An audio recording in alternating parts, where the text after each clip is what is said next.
Praise the Lord. எல்லாரும் சந்தோஷமா இருக்கிறீங்களா?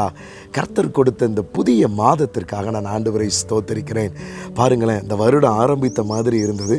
ஆண்டவருடைய கிருபையினாலே நாம் பிப்ரவரி மாதத்திற்குள்ளே வர கர்த்தர் நமக்கு உதவி செய்திருக்கிறார்.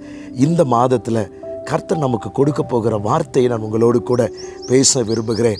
ஏசாயா 61:4 அவர்கள் நெடுங்காலம் பாலாய் கிடந்தவைகளை கட்டி பூர்வத்தில் நிர்மூலமானவைகளை எடுப்பித்து தலைமுறை தலைமுறையாய் இடிந்து கிடந்த பாலான பட்டணங்களை புதிதாய் கட்டுவார்கள். இந்த வசனத்தின்படி நான் விசுவாசிக்கிறேன், இந்த பிப்ரவரி மாதத்தில் தேவன் உடைந்திருக்கிற எல்லா காரியங்களையும் அவர் கட்டி எழுப்புவார். ஒருவேளை உங்களுடைய வாழ்க்கையில் உங்களுடைய குடும்பம் உடைந்து இருக்குமே ஆனால், அல்லது உங்கள் வேலை உடைந்து இருக்குமே ஆனால், உங்கள் வேலையை கர்த்தர் கட்ட அவர் உண்மை உள்ளவராக இருக்கிறார். பாருங்கள், இந்த வசனம் சொல்கிறது, நெடுங்காலமாய் உடைஞ்சு இருக்கிற பாலாய் கிடந்தவைகளை தேவன் மறுபடியும் எடுப்பித்து கட்டுவார். இயேசுவின் நாமத்தில் விசுவாசத்தோடு சொல்கிறேன், இந்த மாதத்தில் என்னென்ன காரியத்துக்காக நீங்கள் ஜெபிக்கிறீங்களோ தேவன் உங்கள் குடும்பத்தில் மறுபடியும் கட்டி எழுப்பப்படுதலை தேவன் தருவார். இந்த நாட்களில் இருக்கிற எல்லா தடைகளையும் ஆண்டவர் மாற்றி கர்த்தர் நிச்சயமாய் கட்டி எழுப்புவார். சில குடும்பத்தில் சில உறவுகள் உடைஞ்சி போய் இருக்கிறது.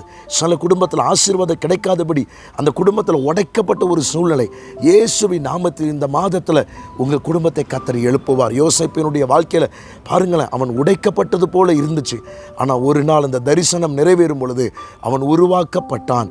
கர்த்தர் அவனை கட்டி எழுப்பினார். அவன் தேசத்திற்கும் குடும்பத்திற்கும் கர்த்தர் அவனை ஆசீர்வாதமாய் மாற்றினார்.